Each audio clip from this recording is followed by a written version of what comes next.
when you talk about murders, to know that ISIS has decapitated multiple hostages, but to have a 27-year-old man walked past ISIS fighters, doused in obviously some kind of flammable liquid, placed in a cage and lit on fire. Why?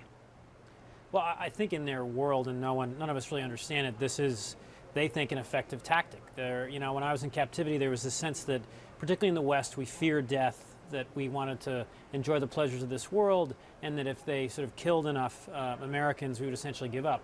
What's different about this is that this is a Jordanian pilot. This is a fellow Muslim. Obviously, most people that ISIS kills are Muslims, but this kind of brutality, it's not clear, but this could be a turning point. I think this will backfire on them. How do you mean? Well, I just think that this tribe that he's from in Jordan is horrified. What ISIS wants us to be is the West versus ISIS. What's really happening is sort of a civil war, if you will, for the future of the Middle East and sort of who is the true Muslim or not. And there's many moderate Muslims, I think the vast majority of Muslims are moderate, that will be absolutely horrified by this. And this will, I think, work against ISIS. I mean, it explains, General, if, and listen, we weren't at all obviously privy as members of the public to any sort of negotiations, if that is even a word that ISIS would use, you know, back and forth. As Jordan said, you know, listen, we would be interested in swapping. We would like to have our Jordanian pilot back in exchange. We may be willing to give you back this woman, this failed suicide bomber who's been on death row in Jordan. And now knowing, according to at least Jordanian TV, that he was killed, this pilot was killed back on January 3rd, talking about backfiring in terms of any future discussions with ISIS. Don't you think this speaks volumes, General? You know, I think it does, because what it's telling us, Brooke, is that ISIS they're not a legitimate organization. They're terrorists. And having a discussion with them like you're talking to the government of France or Italy or Japan, it's just not going to happen. They've shown, in the case of this Jordanian pilot, how they're going to treat their captives. And in my view, that indicates that normal dealings with them is going to be very difficult. And I think it should redouble the coalition's efforts to take these guys out.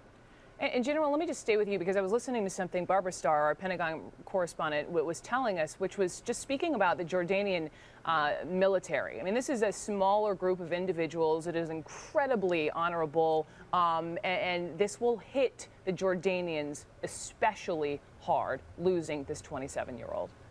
Absolutely. Malsa Kasabo is an F-16 fighter pilot, whether in the Royal Jordanian Air Force or in our Air Force.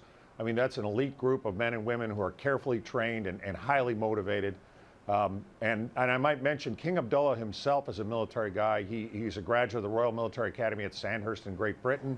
He understands what it means to serve, and he's serving his people now as king.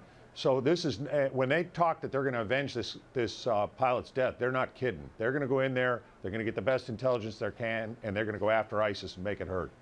You know, on that note, and David, this is for you, you know, we've gotten two statements. One, Jordanian government spokesperson saying, and those who were doubting the Jordanian response to this evil, we will show them the proof. And from the spokesman for the general commander of the Jordanian Armed Forces, part of the statement, the Armed Forces mourns the martyred hero and emphasizes that his blood will not be wasted, and its punishment of those who assassinated Muaf will be a revenge in the same level of the Jordanian tragedy. What's important here, and what Jordan's biggest asset, is its intelligence service. They are excellent at this. They played a major role in the killing of Zarqawi in Iraq, the earlier version of ISIS. It was a tip that they obtained. They can infiltrate Syria. They can do things that, frankly, the CIA can't do. And if there's a commitment from Jordan's military and its intelligence service to really penetrate ISIS with their intelligence service, that's a very effective tool. Again, that's why this is such a big moment.